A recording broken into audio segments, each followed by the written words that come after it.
Hello my dear students, कैसे हैं आप लोग। चलिए भाई, क्या हाल चाल है। तो अभी झमाझम क्लास चल रही थी आप लोगों की। सर्वे पढ़ लिया आप लोगों ने, फिर आपने सोम पढ़ लिया। अब आप जो है पढ़ने आ गए हैं फ्लूइड मैकेनिक्स, या जिसे कुछ लोग हाइड्रोलिक्स भी कहते हैं। ठीक है, चलिए तैयारी अच्छे लेवल से चलने लगी है आप लोगों की। अब तो पढ़ाई बढ़िया चल रही होगी। Okay okay okay okay okay, comment आना शुरू हो गए हैं। एक इन्फॉर्मेशन मुझे शेयर करनी थी आप लोगों से कि कल आपका टेस्ट नहीं हो पाया था किसी कारण से। उसके लिए बिल्कुल परेशान नहीं होना है, हम उसको रीशेड्यूल करेंगे। कुछ सर्वर वगैरह का शायद इशू रहा होगा, दैट इज वाई चीज़ें दिक्कत हुई, बट हम कमिटेड हैं।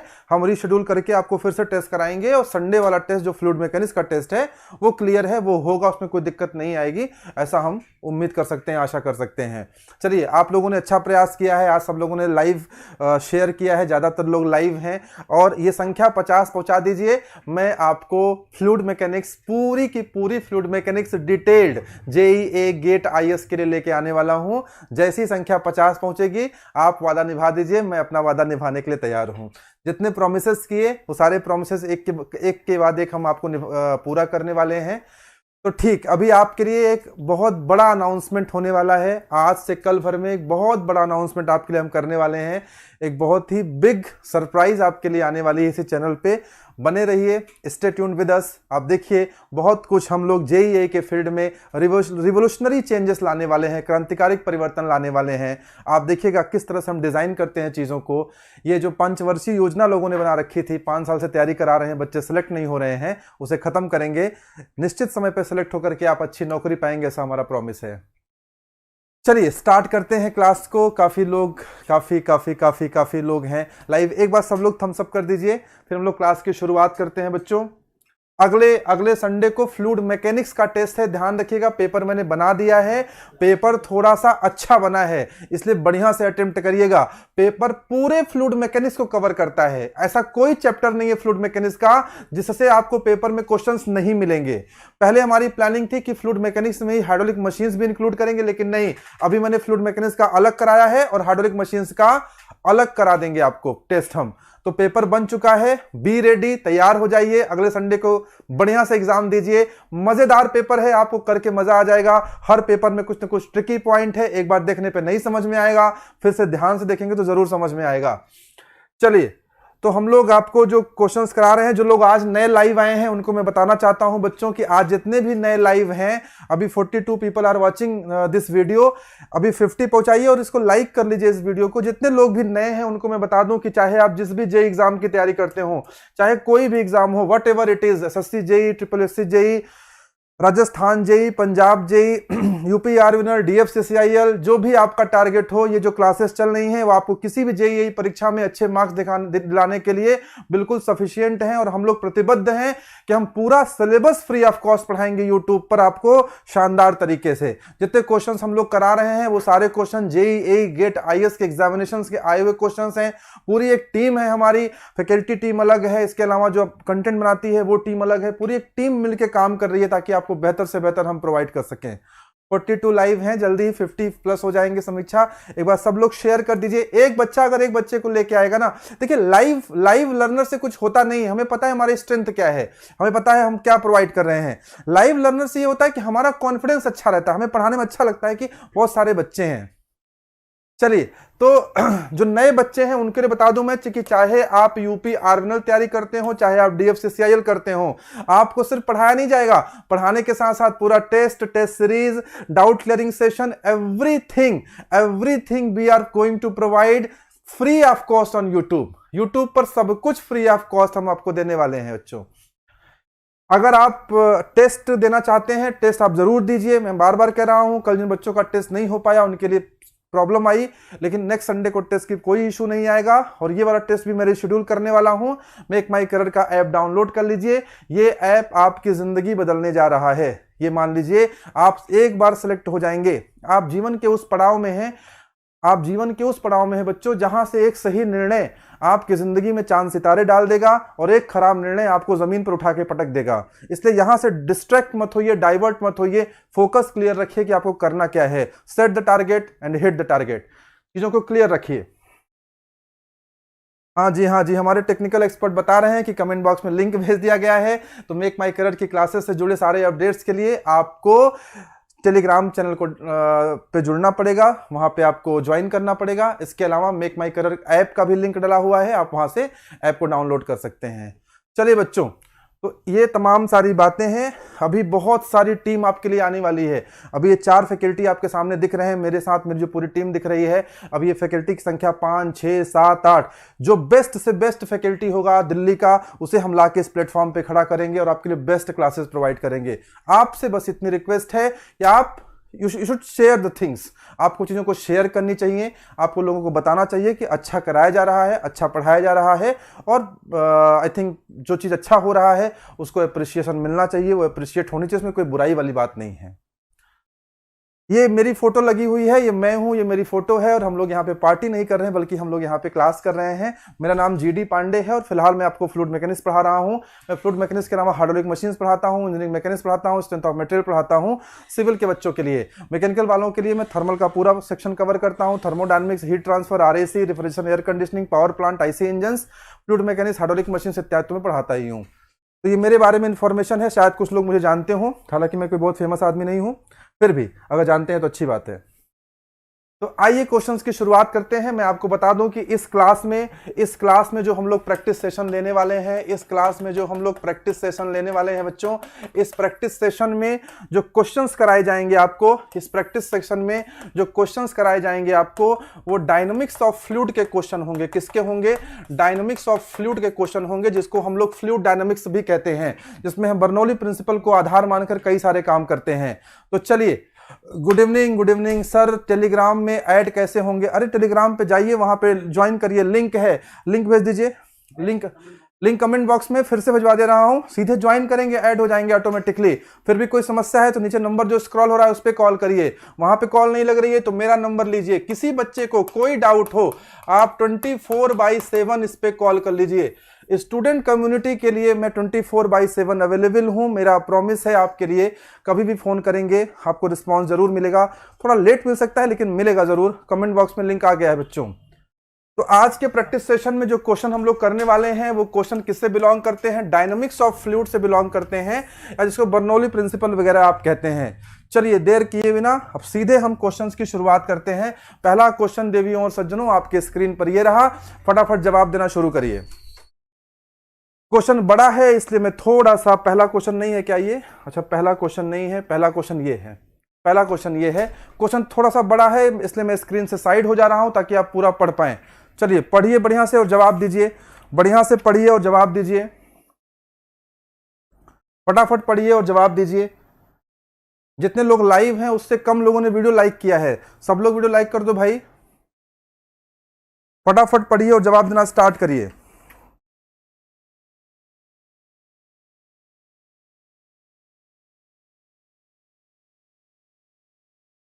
आंसर आना शुरू हो गया है, आंसर आना शुरू हो गया है। शुरुआती जितने क्वेश्चंस हैं आज की क्लास में, जितने क्वेश्चन मैं करा रहा हूं, वो सारे के सारे क्वेश्चंस आईएएस के हैं। और जो लोग मुझे फॉलो कर रहे हैं उन्हें ये पता भी होगा कि ये सारे क्वेश्चंस आईएएस के हैं, जो आईएएस के क्वेश्चंस लगाते हैं। आपके लिए एक और इंपॉर्टेंट अनाउंसमेंट मैं करने वाला हूं। क्या है अनाउंसमेंट? इस क्वेश्चन के बाद करते हैं। क्या है? When Bernoulli equation applicable between any 2 points in a flow field. किसी फ्लो फील्ड में अगर बर्नौली इक्वेशन लगाना है तो उसकी क्या शर्तें होनी चाहिए? बिल्कुल सही ऑप्शन डी आप जवाब दे रहे हैं। शर्त यह है कि वो स्टीडी होना चाहिए, इनकम्प्रेसिबल होना चाहिए और इरोटेशनल होना चाहिए। स्टीडी का मतलब है चीजें कांस्टेंट होनी चाहिए with respect to the time. चीजें कांस्टेंट होनी चाहिए with respect to the time. Steady का मतलब होता है अगर चीजें कांस्टेंट हैं with respect to the time, समय के साथ अगर चीजें नहीं बदल रही हैं तो उसे स्टीडी फ्लो कहते हैं। कंप्रेसिबल का मतलब है डेंसिटी में कोई चेंज नहीं होना चाहिए, डेंसिटी कांस्टेंट होनी चाहिए। इरोटेशनल का मतलब है कि वो अपने एक्सिस पर रोटेट नहीं करना चाहिए, अपने एक्सिस पर वो रोटेट नहीं करना चाहिए। इंपॉर्टेंट अनाउंसमेंट बच्चों ये है कि मैं फ्लूइड मैकेनिक्स में एक सीरीज शुरू करने वाला हूं। फ्लूइड मैकेनिक्स की मैं सीरीज शुरू करने वाला हूं। वो सीरीज क्या होगा? ईएससी का अलग सीरीज चलेगा और जेई का अलग चलेगा। एक मैं सीरीज चलाऊंगा जिसमें कि ईएससी के सिर्फ और सिर्फ ईएससी के क्वेश्चन डिस्कस करूंगा, और एक सीरीज चलाऊंगा जिसमें सिर्फ और सिर्फ जेई के क्वेश्चन डिस्कस करूंगा। एक पूरी श्रृंखला होगी 20-25 क्लासेस की, जिसमें आप जब चाहे जेई के सारे क्वेश्चन, सारे पीवाईक्यूज लगा सकते हैं, जब चाहे ईएससी के सारे क्वेश्चन दे सकते हैं। ठीक है, ये पूरी सीरीज होगी। आपको ये सीरीज मिलेगी बेसिक लेवल क्वेश्चन बीएलक्यू नाम से, और ये मिलेगी एडवांस लेवल क्वेश्चन एएलक्यू नाम से। बहुत जल्द हम लोग लॉन्च करने वाले हैं सब्जेक्ट वाइज। सबसे पहले मैं फ्लूइड मैकेनिक्स से स्टार्ट करूंगा इसमें। चलिए आगे बढ़ते हैं। क्वेश्चन नंबर 2 को देखिए। क्वेश्चन नंबर 2, डिफरेंट चीजें, थ्योरेटिकल, न्यूमेरिकल, थ्योरी, पार्ट, आप सबकी इतनी डिमांड है बाउंड्री लेयर थ्योरी की। आज देखिए 42 लाइव पहुंच गए हैं। 50 लाइव जिस दिन पहुंचा दीजिए, 50-55 लोग लाइव रहने लगे, पूरी बाउंड्री लेयर थ्योरी में एक्सप्लेन कर दूंगा आपको। चलिए क्वेश्चन नंबर 2 देखिए। क्वेश्चन नंबर 2 का आंसर बताइए। 2 का आंसर क्या होगा? मैं स्क्रीन से हट जा रहा हूं क्योंकि बड़ा क्वेश्चन है, आपको सही से नहीं दिखाई पड़ता होगा। In a submerged orifice, in a submerged orifice flow, in a submerged orifice flow, in a submerged orifice flow, the discharge is proportional to the which of the following parameter? Submerged orifice flow में discharge किस parameter के proportional होता है? किस parameter के proportional होता है? पहला क्वेश्चन है square root of the downstream head, downstream head के स्क्वायर रूट में होता है, square root of the upstream head कि अपस्ट्रीम हेड के स्क्वायर में होता है, square root of the upstream head, या फिर square root of the difference between upstream head and downstream head. सवाल को ध्यान से पढ़िए, मैं साइड हो जा रहा हूं, एक बार ध्यान से पढ़ लीजिए, एक बार ध्यान से पढ़िए, मैं साइड हो जा रहा हूं। ठीक है, आई थिंक आपने पढ़ लिया होगा। चलिए देखिए, मान लीजिए ये ऑरिफिस है बच्चों, मान लीजिए ये ऑरिफिस है बच्चों, ये ऑरिफिस है, मान लीजिए ये ऑरिफिस है, ठीक है ना, मान लीजिए ये ऑरिफिस है,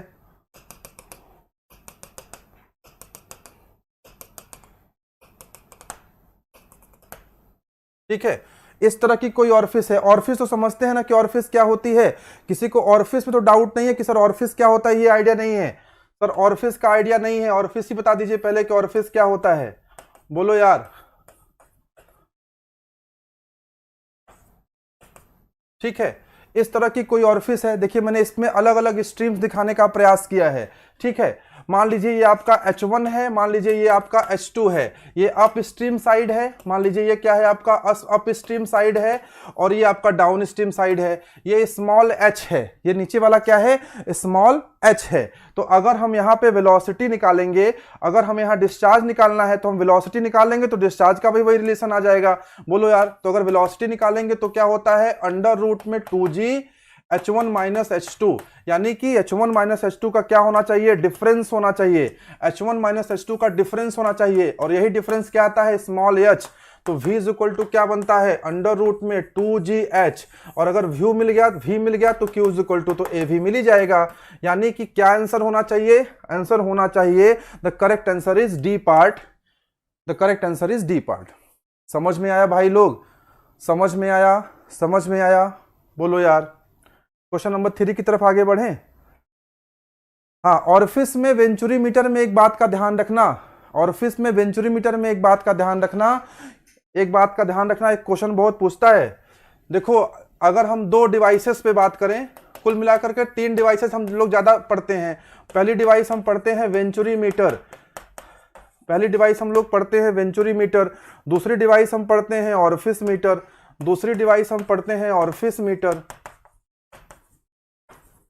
और तीसरी डिवाइस हम कौन सी पढ़ते हैं, तीसरी डिवाइस हम कौन सी पढ़ते हैं, दूसरी डिवाइस हम पढ़ते हैं ऑरिफिस मीटर, तीसरी डिवाइस हम कौन सी पढ़ते हैं, पिटॉट ट्यूब हम पढ़ते हैं।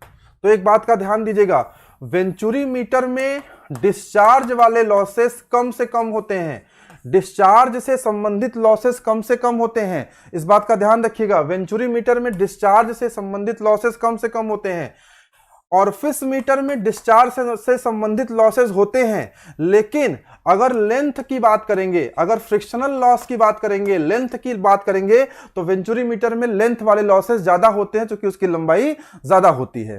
बात समझ में आया ना, मजा आया। चलिए, ऑरिफिस मीटर में डिस्चार्ज वाले लॉसेस कम होते हैं, लेकिन चूंकि लेंथ छोटी होती है इसलिए यहां पर लेंथ के होने वाले लॉसेस क्या हो जाते हैं, कम हो जाते हैं। नेक्स्ट क्वेश्चन की तरफ आगे बढ़ते हैं। क्वेश्चन नंबर 3, बहुत सिंपल क्वेश्चन, बहुत सिंपल क्वेश्चन है, इसे आप लोग जानते हैं, कई बार लगा चुके हैं। जिन बच्चों ने स्ट्रीम लाइन, पाथ लाइन और स्ट्रीक लाइन की क्लास नहीं पढ़ी है, मेरे ही चैनल पे, इसी चैनल पे stream line, path line, streak line की क्लास पढ़ी हुई है, बढ़िया से पढ़ लीजिए, जिंदगी भर नहीं भूलेगा कि स्ट्रीम लाइन, पाथ लाइन और स्ट्रीक लाइन होता क्या है। अभी नए अलग अलग सेक्शन में मैं नई चीजें पढ़ाने वाला हूं बहुत जल्दी, बहुत ही जल्द। मैं आपको एक कॉन्सेप्ट ऑफ प्रेशर का मैंने उस दिन पढ़ाया था, अब मैं gauge pressure, absolute pressure, vacuum pressure को इलोबरेट करने वाला हूं, और बहुत जल्द मैं एक क्लास लेके आ रहा हूं हाइड्रोस्टैटिक प्रेशर पे, हाइड्रोस्टैटिक फोर्स पे। इसका आंसर क्या होगा? Stream line, path line, streak line are identical when the flow is steady. अगर फ्लो स्टेडी है तो ये तीनों लाइंस क्या होती हैं? आइडेंटिकल होती हैं बच्चों। क्वेश्चन नंबर 4, क्वेश्चन नंबर 4 लगाइए, बहुत अच्छा क्वेश्चन है। क्वेश्चन नंबर 4 बहुत अच्छा क्वेश्चन है, आईएएस का क्वेश्चन है ये क्वेश्चन किसका है? ईएससी का है, इंजीनियरिंग सर्विसेज एग्जामिनेशन। ये ईएससी का क्वेश्चन है, फटाफट लगा के बताइए क्या इसका आंसर होगा, जल्दी से लगाइए।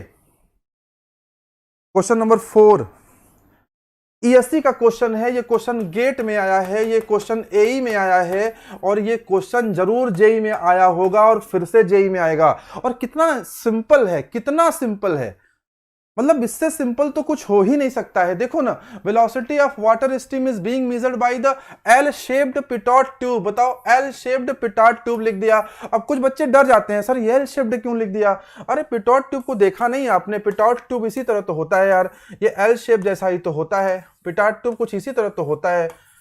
कुल मिला के पिटॉट ट्यूब का क्वेश्चन है, उसमें एल शेप्ड रहे न रहे क्या फर्क पड़ता है? कुछ लोग कह रहे हैं 19.6 आएगा 4 का आंसर। 19.6 तो नहीं आ रहा है, कुछ लोग डी पार्ट कह रहे हैं, देखते हैं क्या आएगा। And reading is 20 centimetre, reading कितनी आ रही है? 20 सेंटीमीटर। करना क्या है? करना ये है, देखो सवाल लगाया कैसे जाता है। You need to learn how to learn, बार बार कहता हूं मैं, you need to learn how to learn. पहले सीखो कि सीखना कैसे है।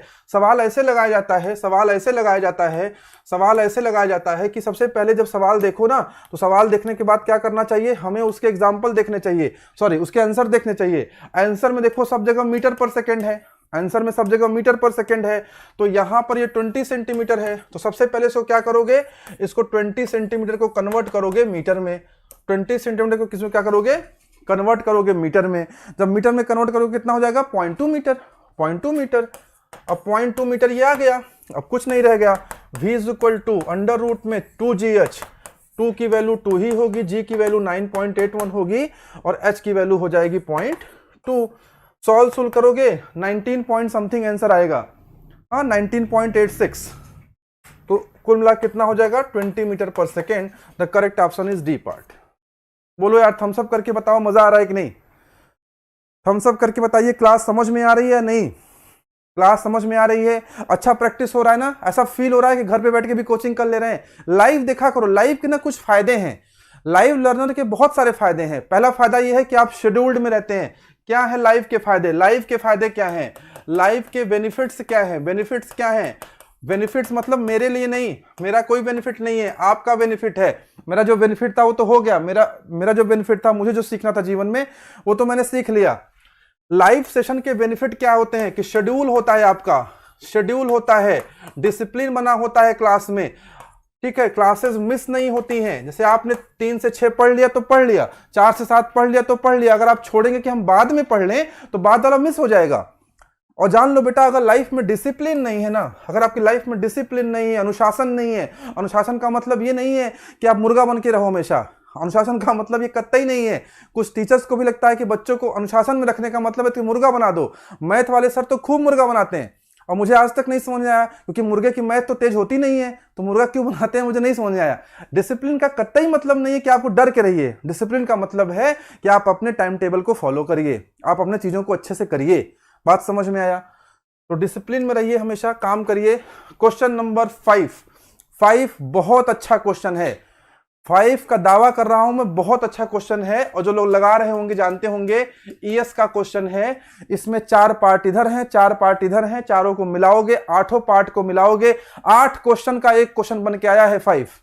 जल्दी से लगाओ, जल्दी से बताओ इसका answer. Consistency is very important, consistency is very important, competency is very important. If you don't have confidence चलेगा, but you have to very much competent. Confidence मत लाइए, कॉम्पिटेंट बनिए. अगर आप कॉम्पिटेंट हैं तो दुनिया में कोई आपको हरा नहीं सकता. अगर आप कॉन्फिडेंस नहीं है तब भी चलेगा बच्चों. कंसिस्टेंसी लाइए, कंसिस्टेंसी नहीं है सब बेकार है. विराट कोहली एक मैच में 100 बनाता तो अनुष्का शर्मा उससे शादी ना करती. वो हर मैच में 100 बनाता है इसलिए अनुष्का शर्मा ने उससे शादी करी. तो अगर लाइफ में अनुष्का शर्मा शादी करनी है तो हर मैच में 100 बनाना पड़ेगा, कंसिस्टेंसी रखनी पड़ेगी, परफॉर्म करना पड़ेगा अच्छा, यानी सारे एग्जाम्स क्रैक करने पड़ेंगे.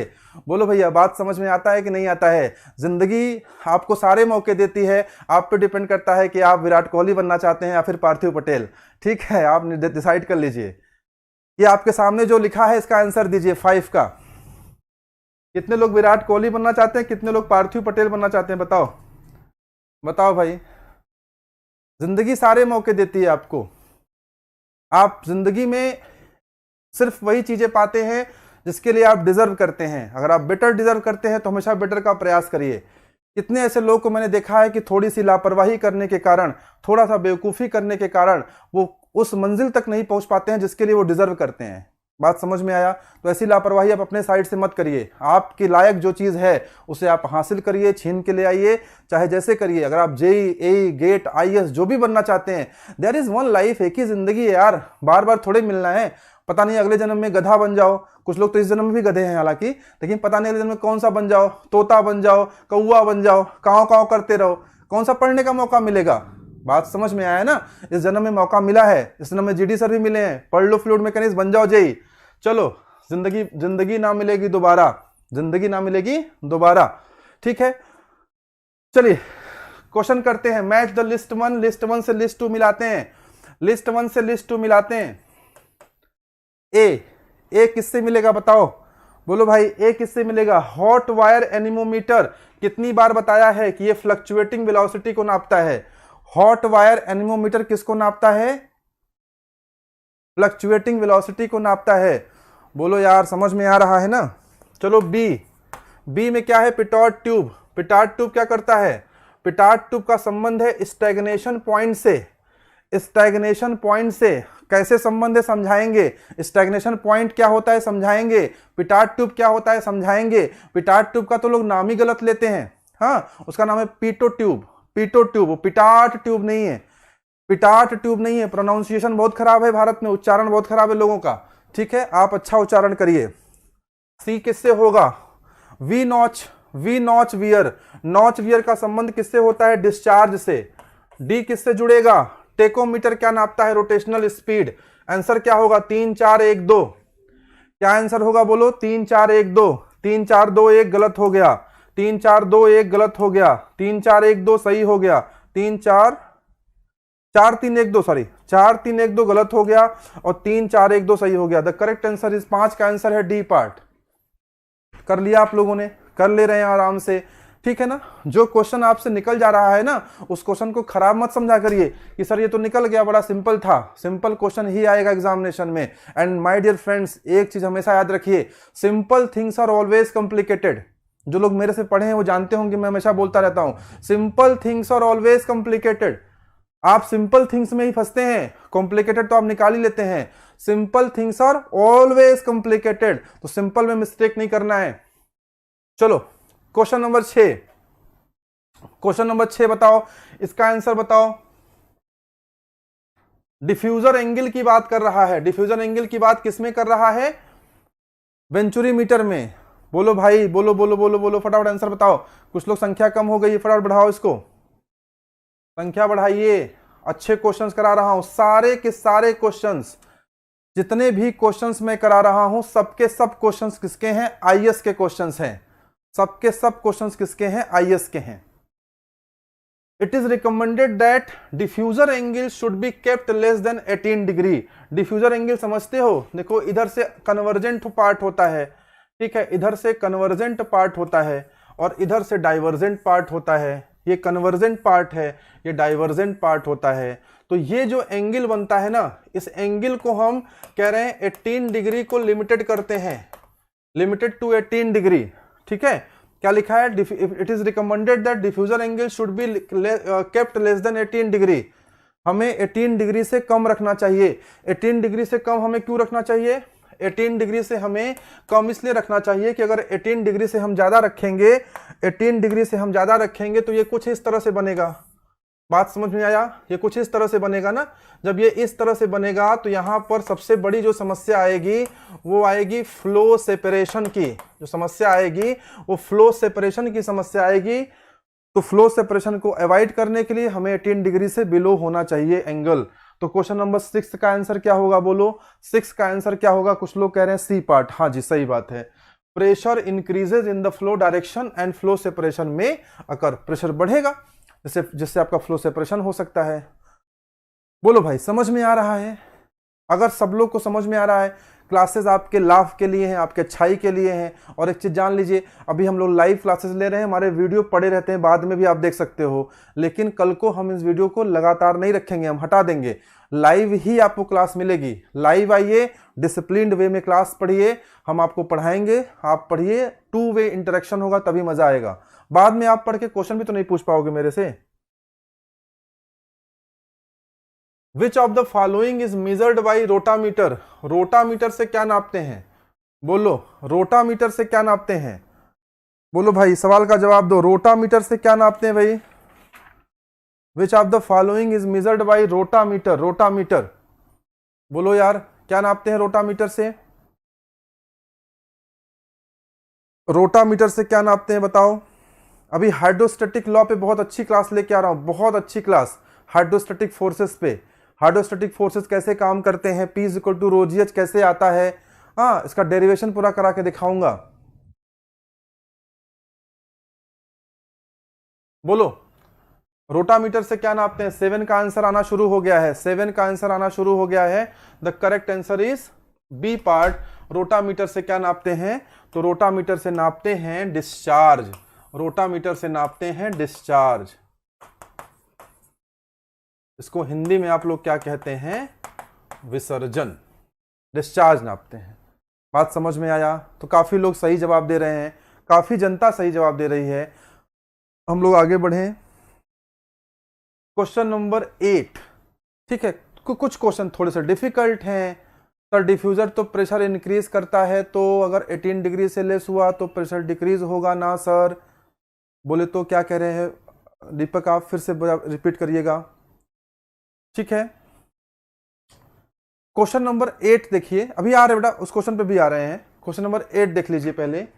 How are the velocity coefficient CV, the discharge coefficient CD and the contraction coefficient CC of an orifice is related? This is very important question.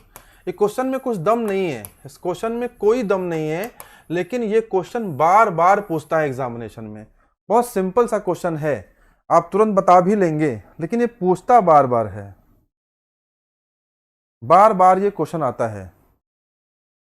इस क्वेश्चन में कोई खास दम नहीं है, लेकिन ये क्वेश्चन बहुत बार पूछता है। CD is equal to CC into CV, कहीं है CD is equal to CC into CV? C part में 18 का आंसर, 8 का आंसर क्या है? C part. बात समझ में आया ना? तो ऐसे क्वेश्चन ना जो स्कोर कराते हैं आपके लिए, जो स्कोरिंग होते हैं, उनको हल्के में नहीं लेना है। ऐसा नहीं कि उनको अवॉइड कर देना है कि भैया हमको ये करना ही नहीं है। तो बहुत सिंपल क्वेश्चन है। हाँ, आपको वहां पे गुंडागर्दी थोड़ी दिखानी है कि आप गए और आपने कहा सर क्वेश्चन नंबर 8 हमने छोड़ दिया। हमने कहा क्यों छोड़ दिया? सर मेरे लायक क्वेश्चन नहीं था, बहुत आसान था, मैं बहुत ज्यादा पढ़ के आया हूं, मेरे से कठिन क्वेश्चन पूछो। हाँ, ऐसा नहीं है। आपको वहां सारे क्वेश्चंस ही +1 दिलाते हैं, हर एक सही क्वेश्चन +1, हर एक गलत क्वेश्चन -1/4। तो वहां ऐसा नहीं करने का है, वहां पे ऐसा नहीं करने का है, वहां पे ऐसा नहीं करने का है। क्योंकि दीपक, मैं आपकी बात का जवाब बेटा आपको अलग से दे दूंगा, मैं पूरी बात समझाऊंगा तो थोड़ा डिस्ट्रैक्शन होगा। प्लीज कॉल मी और WhatsApp me, I will brief you in detail. बात समझ में आया ना? मुझे वेंचुरीमीटर के कॉन्सेप्ट को समझाना पड़ेगा आपको थोड़ा सा, तो आप मेरे से अलग से पूछ लेना। यहां हम लोग इस डिस्कशन को नहीं करते हैं, कंप्लीट कर लेते हैं। अब देखो जरा, ये क्वेश्चन कितना सिंपल है ना। CD is equal to CC into CV। Question number 9 पे आ जाओ बच्चों। While using boundary layer equation, Bernoulli equation. अच्छा, ये क्वेश्चन ना बहुत सिंपल है, कठिन नहीं है। ये क्वेश्चन सिंपल है, कठिन नहीं है, लेकिन बाउंड्री लेयर का क्वेश्चन है, तो इसको मैं अभी करा नहीं रहा हूं, छोड़ रहा हूं। क्यों छोड़ रहा हूं? क्योंकि मुझे सिर्फ बाउंड्री लेयर में कराना है। होता क्या ना, जब आपको सच में कॉन्सेप्ट पता हो तो क्वेश्चन करने का जो मजा है, जो आनंद आता है, वो गजब तरीके से आता है। क्योंकि अभी आपने इसको पढ़ा नहीं है, इसलिए अगर आपको आंसर आता हो तो अच्छी बात है, लेकिन मैं फिलहाल इस क्वेश्चन को स्किप करूंगा, मैं आंसर भी नहीं बताऊंगा, मैं बाउंड्री लेयर पढ़ाऊंगा आपको, और उसके बाद मैं देखूंगा कितना आसान ये क्वेश्चन हो जाता है कि बाउंड्री लेयर के बाहर कहां लगता है, कैसे लगता है, क्यों लगता है, विस्कोसिटी कैसे आती है, फ्रिक्शन का कॉन्सेप्ट कैसे आता है, नो स्लिप कंडीशन कैसे डिफाइन होती है, ये सारी चीजें। तो मैं तो अपनी साइड से स्किप कर रहा हूं, मैं स्किप कर रहा हूं, ये आपके लिए पॉजिटिव बात है, क्योंकि मैं स्किप कर रहा हूं, इसका मतलब मैं बाउंड्री लेयर पढ़ाने के मूड में आ चुका हूं। अगर मेरा मूड ना बनता तो मैं क्वेश्चन का जवाब देके आपको गोला दे देता कि हाँ हाँ ठीक है चलेगा, लेकिन मैं स्किप कर रहा हूं, इसका मतलब मैं बाउंड्री लेयर थ्योरी पढ़ाने वाला हूं बहुत जल्द। तो इस क्वेश्चन का जवाब आप लोग दे दीजिए। कुछ लोग 9 का बी पार्ट कह रहे हैं, सही कह रहे हैं, जो लोग 9 का बी पार्ट कह रहे हैं, ठीक है ना। कैसे हो रहा है 9 का बी पार्ट, उस पर डिस्कस करेंगे जब हम बाउंड्री लेयर थ्योरी पढ़ेंगे, जो कि बहुत जल्द आपके बीच में लेके आ रहा हूं। क्वेश्चन नंबर 10 का आंसर बताओ, 10 का आंसर बताओ सॉरी 10 का आंसर बोलो। फ्लो थ्रू अ पाइप, अगर पाइप से कोई फ्लो हो रहा है, transition from laminar to turbulent, laminar से टर्बुलेंट का ट्रांजिशन हो रहा है, हाँ लेमिनार से टर्बुलेंट का ट्रांजिशन हो रहा है, इसका आंसर क्या होगा? किस किस चीजों किस चीज पे डज नॉट डिपेंड अपॉन, किस पे डिपेंड नहीं करता है? देखो कोई भी फ्लो लेमिनार होगा या फिर कोई भी फ्लो टर्बुलेंट होगा, ये किस पे डिपेंड करता है? कोई भी फ्लो लेमिनार होगा या कोई भी फ्लो टर्बुलेंट होगा, ये किस पे डिपेंड करता है? रेनॉल्ड नंबर पे। ये किस पे डिपेंड करता है? रेनॉल्ड नंबर पे। रेनॉल्ड नंबर का फॉर्मूला क्या होता है? रेनॉल्ड नंबर का फॉर्मूला क्या होता है? रेनॉल्ड नंबर पे डिपेंड करता है ना, बोलो यार। और रेनॉल्ड नंबर का फॉर्मूला क्या होता है, कोई बताएगा? कोई मुझे रेनॉल्ड नंबर का फॉर्मूला बताएगा? रेनॉल्ड नंबर का फॉर्मूला क्या होता है, कोई बताएगा? बताओ भाई, रेनॉल्ड नंबर का फॉर्मूला बताओ, एबीसीडी मत करो, रेनॉल्ड नंबर का फॉर्मूला बताओ होता क्या है? What is the formula of Reynold number?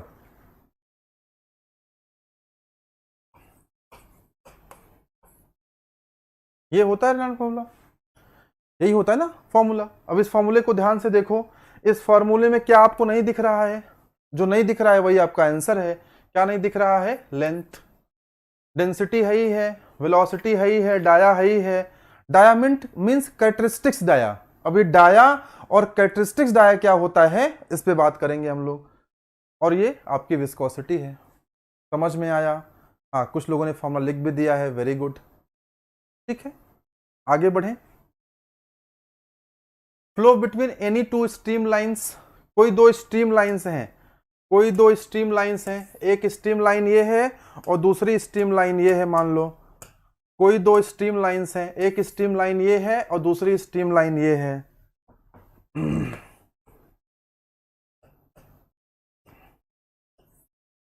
एक है आपका ये स्ट्रीम लाइन 1 और दूसरी आपकी है स्ट्रीम लाइन 2।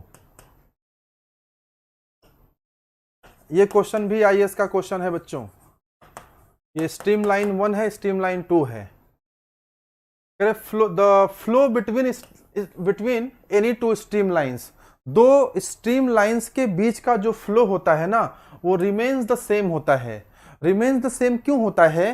क्योंकि इसके बीच का जो मास होता है, इसके बीच का जो मास होता है ना, वो मास कांस्टेंट रहता है। इसके बीच जो भी मास है, this mass is constant, this mass is constant, that is why the flow remains the same. जानते हो क्वेश्चन ना ऐसे भी पूछ सकता है बेटा, क्वेश्चन एक स्टेप जागे आगे जाके पूछ सकता है। अभी इसने कहा कि flow between any two stream lines remains the same, answer है। ये क्वेश्चन ऐसे भी पूछ सकता है, ये क्वेश्चन ऐसे भी पूछ सकता है कि the flow between any two stream lines, any two streamlines remains the same, remains the same, remains the same because अब ऑप्शन दे दिया, A part, B part, C part, D part, option दे दिया।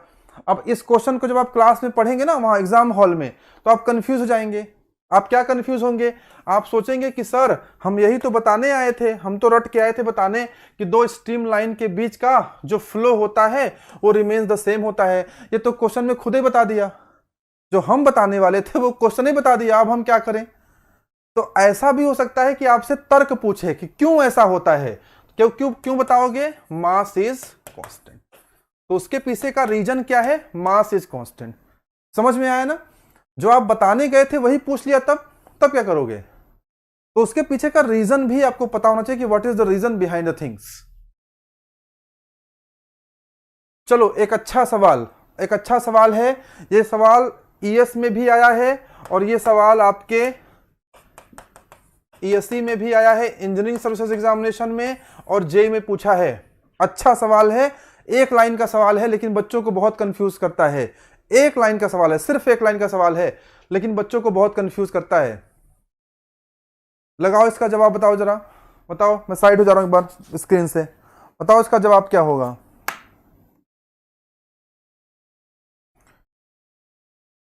बताओ भाई इसका जवाब क्या होगा?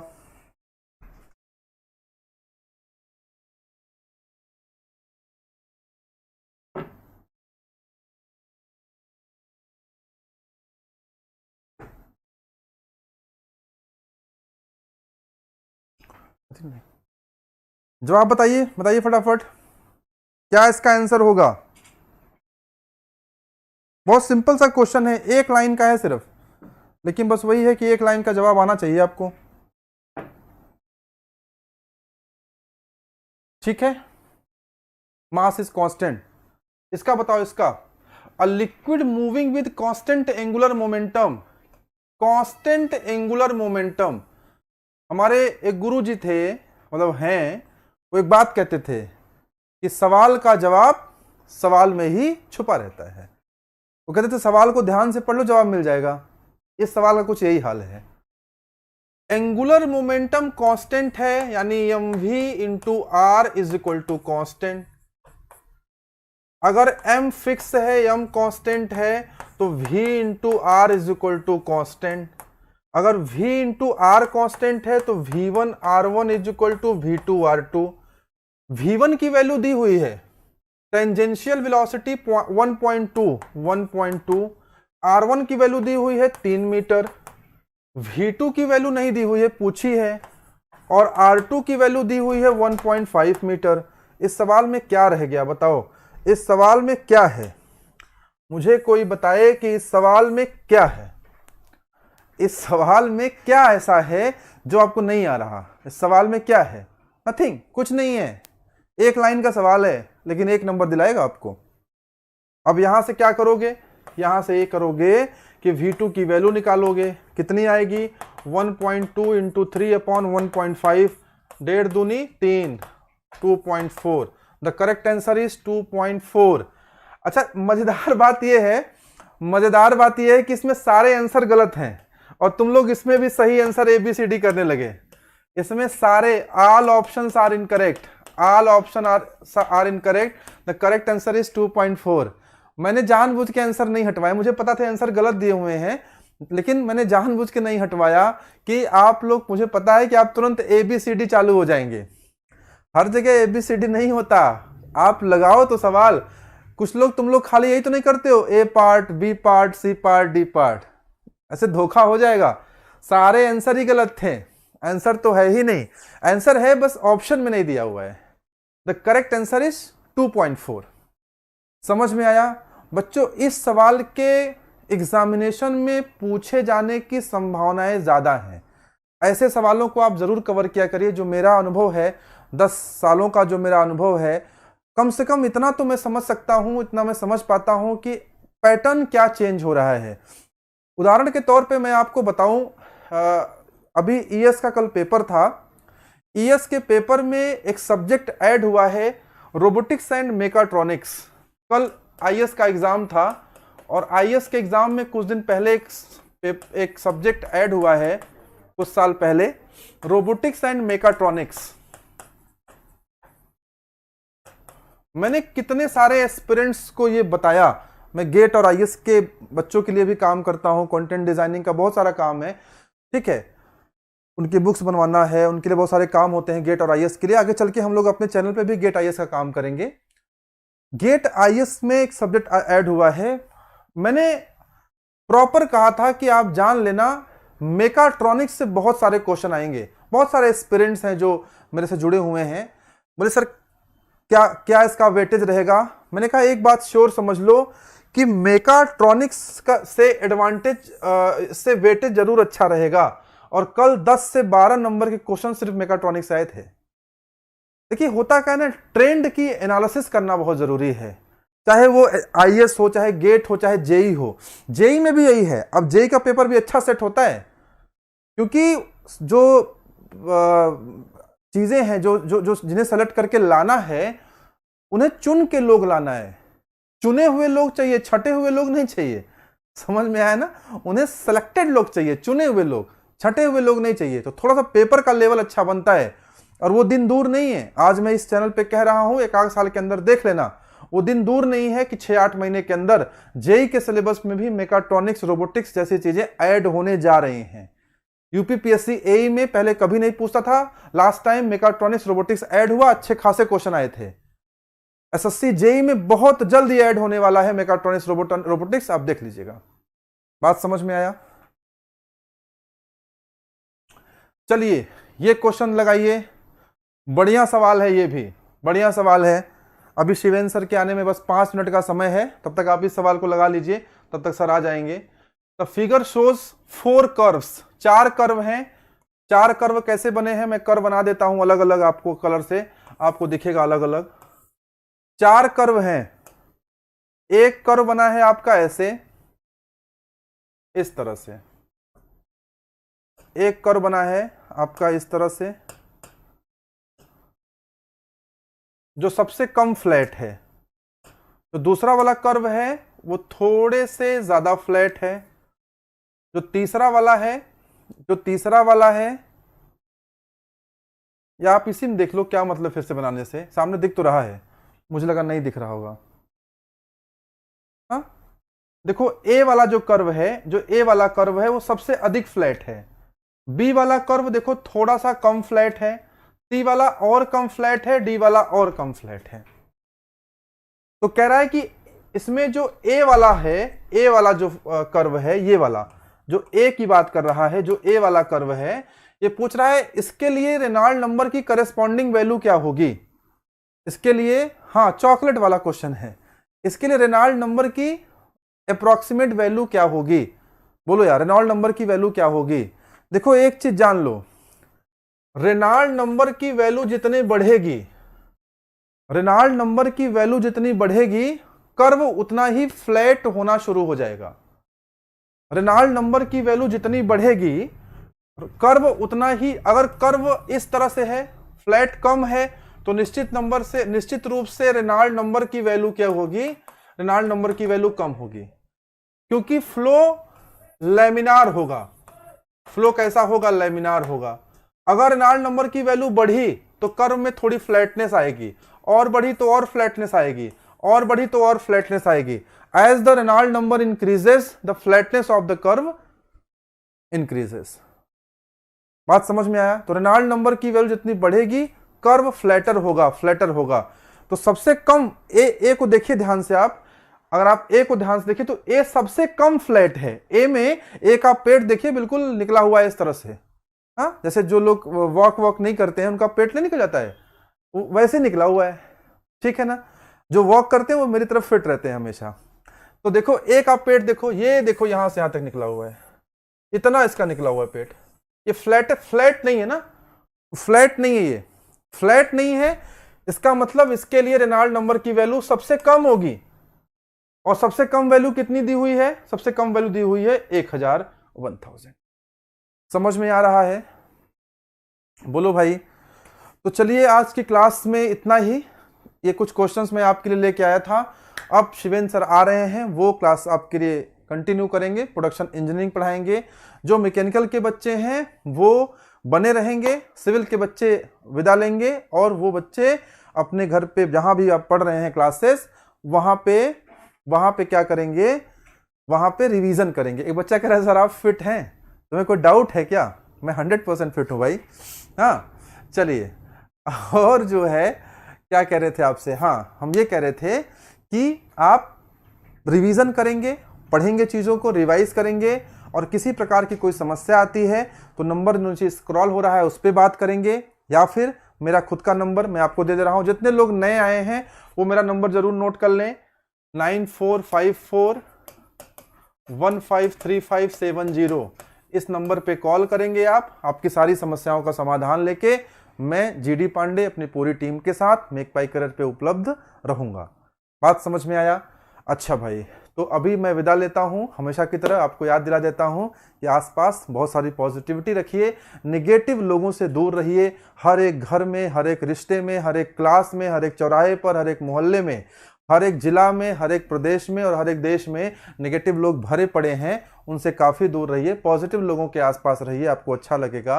आसपास पेड़ पौधे लगाइए, ऑक्सीजन लीजिए, जानवरों से प्यार करिए, इंसानों से भी करिए लेकिन जानवरों से भी करिए। सर मेक माई करियर से कॉल आई थी, बोल रही थी वैक्सीन लगवा लीजिए, तो अच्छी बात बोला गया। मेक माई करियर से कॉल गई और आपको बताया गया कि वैक्सीन लगवा लीजिए, ये बहुत ज़रूरी है। और ये बात आप भी कम से कम 5 लोगों को बताइए, अपने घर में अपने सिस्टर को बताइए, अपने ब्रदर को बताइए, मम्मी पापा को बताइए। वैक्सीन बहुत ज़रूरी है क्योंकि कोविड से लड़ने के लिए वैक्सीन एक प्री ताकत के रूप में, एक पहली ताकत के रूप में इस्तेमाल हो रहा है। ठीक है, सबके लिए अवेयरनेस है। स्वास्थ्य अच्छा रहेगा तभी आप कुछ अच्छा कर पाएंगे। मेरी क्लास डेली रहेगी, मेरी क्लास डेली रहती है, मेरी नहीं सबकी क्लास डेली रहती है, जितने भी हमारे फैकल्टीज़ हैं। अगर आप मैकेनिकल इंजीनियरिंग के स्टूडेंट हैं, अगर आप मैकेनिकल इंजीनियरिंग के स्टूडेंट हैं तो डेली आपका 4 से 5 एक क्लास रहेगा, एक क्लास 5 से 6 रहेगा, एक क्लास 6 से 7 रहेगा। फिलहाल 4 से 5 में सोम चल रहा है, 5 से 6 में एफएम चल रहा है और 6 से 7 में प्रोडक्शन चल रहा है।